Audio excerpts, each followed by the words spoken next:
Hi everyone, welcome back to my channel. I hope you're all doing great. So it's the 1st of May today, and I'm going to get some seeds sown.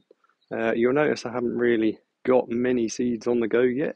I did that on purpose this year. I thought I'd leave it until the latest possible. It just saves having massive seedlings in your house or in your greenhouse. Um, they'll catch up with each other anyway, so there's no harm in waiting till now.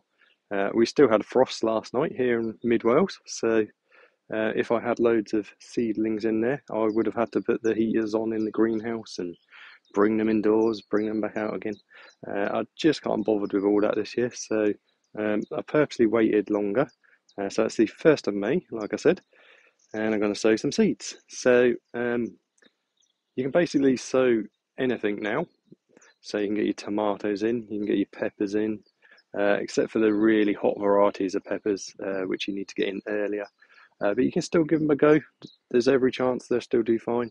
They just need a longer growing season. But you'll still probably do all right with them. You can get your sweet peppers in. You can even do onions still. Basically everything. Leeks, lettuce, cabbage. Whatever you want to put in. I'm going to do a load of flowers as well today. So I've got sunflowers, I've got gazania, what else? I've got cornflowers, bits and bobs. I've done 2 trays of sunflowers already, and they're all up in the greenhouse because they don't mind a bit of cold. It dropped to 0.3 in their greenhouse last night, and they're fine. Same with the beetroot and the marigolds that I've got in there. They don't mind a little bit of cold, so they're fine. So you've got various different ways you can sow seeds. I've got these little pots here, which are on a seed tray. I picked these up for £1.99. I thought that was a bit of a bargain. So basically it's 40 little pots in a little seed tray. It makes it really easy to, once they've started growing, you can just take each one out, pop it out of the pot and plant them, rather than trying to squeeze the bottoms and stuff, which can be a bit annoying. And I also have these self-watering trays, which are quite ideal. You can fill that up with water, put them on top, and that'll give it water for 2 or 3 days at least. So that's one method. The next method is just normal trays. So you get your seed trays and you get these little trays that go in it. And again, you can fill the bottom up with water, put them on there, put the compost in, sow all your seeds, space them apart nicely, because you will have to dig them out individually. That's the only problem doing it that way. Or you can use standard seed cells like these. The only problem with these is they're all attached to each other, so you have to squeeze the bottom and try and get each one out. It can be a bit fiddly, but it still works well. The other way you can do it is to just plant them straight into little pots, which I do sometimes, but I haven't done that. Actually, I have done that with my beetroot and swede this year, just little 9 centimetre pots. So that's all different ways you can do it. You can even just sow them directly outside once it's warm enough. Problem with doing that is you get any weeds come up and it'll be difficult to tell where you've put stuff.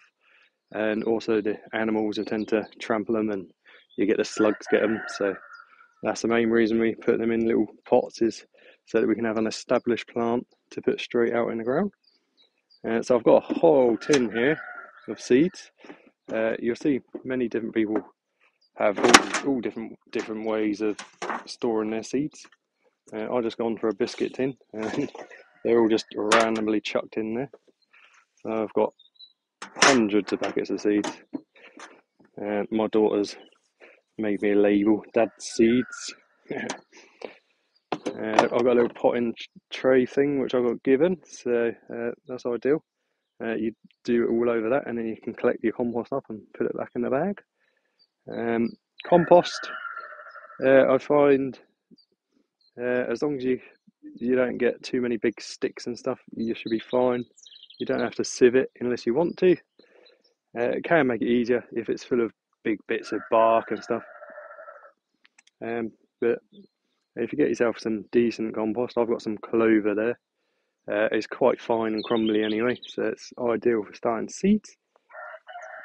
Anyway, so we'll fill all these up and then I'll start sowing some seeds. I won't bore you with the whole seed sowing process, but I'll get these all filled up with compost and show you what seeds I'm going to be putting in. Okay guys, so I've just finished sowing some seeds. So with these ones, these are the lavender, Munstead, that's the variety. And these ones here are the helichrysum, however you pronounce that.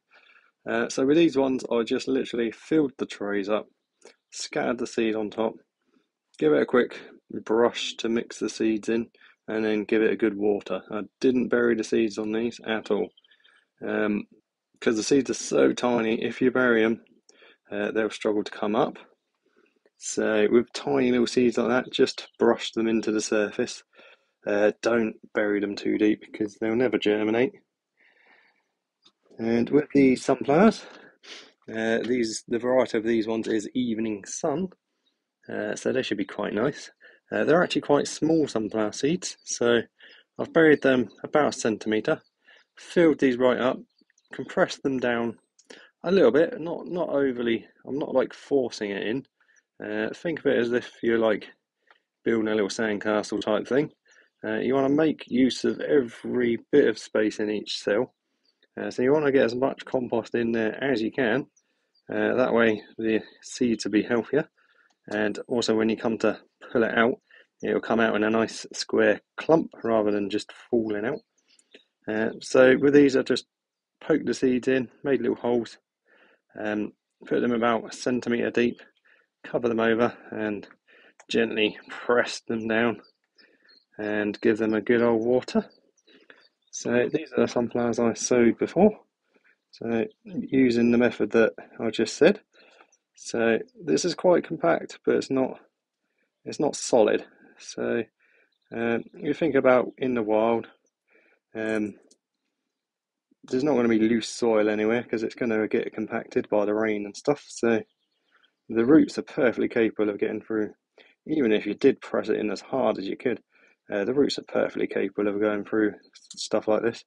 They can grow through clay and all sorts. So don't worry about over compacting your compost. So I'll get some more seeds sown, guys. Okay, so I'm just about to sow some more seeds, and I've just found these cells which I got from. These were free from the garden centre. So if you haven't got any pots and stuff, you can use anything that can hold a bit of soil. Just make sure you put a hole in the bottom so that it doesn't get waterlogged. But the garden centre is a good place to go. Quite often they will give away their old seed cells and stuff. So I've just filled these up with compost. You can see it's quite firm in there, and I've made use of each cell, filled it right up as far as I can go, and I'm just going to start sowing some of these flowers in here now. So I'm going to do 5 along each cell. If the seeds are quite big, I'll make a hole and bury them. If they're tiny little things, I'll put them on the surface, gently press them in, work them into the top, and then water them. So I'm just going to show you quickly how I fill a pot. It may seem like a simple thing, but I'll just show you how I do it. So get the pot, get a big handful of compost, take the palm of your hand, push it in, and scrape it off. Take out any junk. Okay, so it's quite compact, but not too compact. So that's how I fill the pots up. I'll do another one.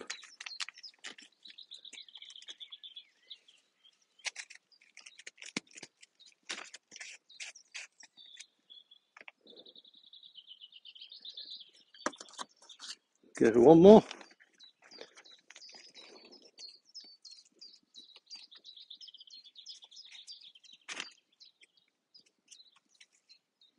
And then hopefully when you tip it, it comes flat out. Obviously the roots will be holding it together, but you should come out in one piece. Just going to show you how I sow my seeds, just in case there's anyone out there who's not quite sure. So these are beetroot. The variety I've gone for today is bolt hardy. That just means that they're not likely to bolt and go to seed. That's quite the standard variety, good variety to grow if you're growing beetroot. So I've just filled the pots up, showed you how to do that a minute ago.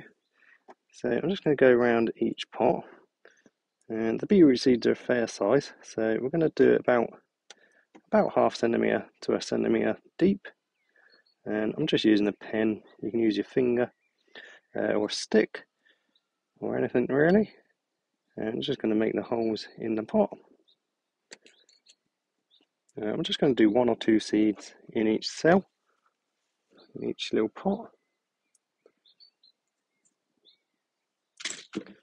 So beetroot seeds are quite a good size, so they're quite easy to handle. So there's your beetroot seeds. Each seed on the beetroot is actually a little cluster of seeds, so you can get anything from 1 to 4 plants per seed, but there's no need to separate them. You can plant them out as they are. So we're just going to take 1 or 2 seeds and put in each hole.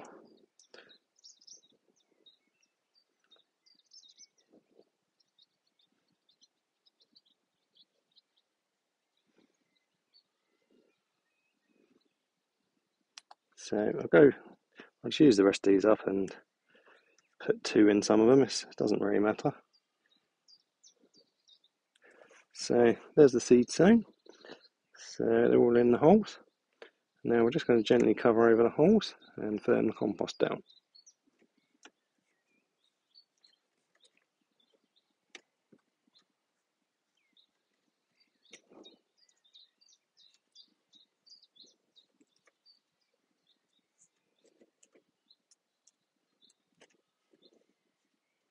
Okay. And then each one of these pots is going to need some water. I've got a pressure sprayer. You can use a little watering can or a little bottle. You can make a hole in the lid of a bottle and use a bottle. I'm going to water each pot twice. The first watering is just to moisten the compost. And then the second watering will be just to make sure you get everything. Especially if your compost's dry, it's best to water it twice. Sometimes the water can just run off if the compost's very dry. And that's all there is to it, guys. So I'm done seed sowing in pots for the day. I am going to put a couple of things in the ground, some carrots and some peas. I just want to show you a quick tip though. If you're struggling with temperatures in your greenhouse, you can use what's known as a thermal mass. So you can use a bit of slate like I am. There's actually 2 pieces there. So what that will do is absorb the warmth from the sun during the day, and that will actually stay warm. It will keep the warmth overnight, and it will actually help stop them getting so cold overnight. But you can use a brick.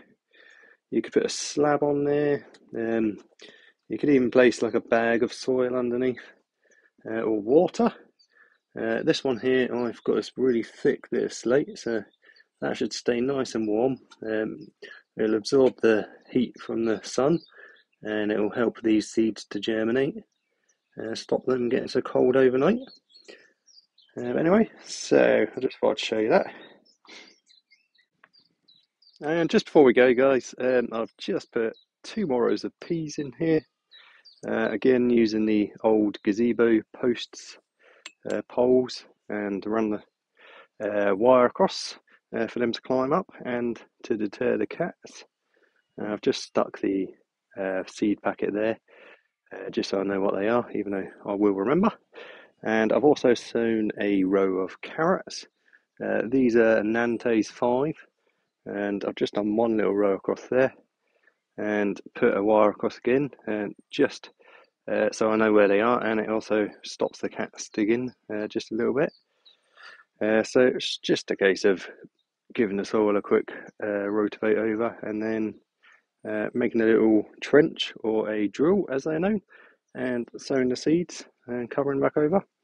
Give them a good firm down and then give them a nice water. So I'll keep you updated on them. Okay, everyone. So I am done for the day. So I got a fair amount done today. Got 6 different varieties of flowers sown. Um, Chrysanthemums, gazanias, the lavender, sunflowers, and I got 2 lots of beetroots in, 4 different types of tomatoes sown. Hopefully they'll be all right in the greenhouse with the slates underneath, because that'll be the thermal mass from the sun, like I said earlier.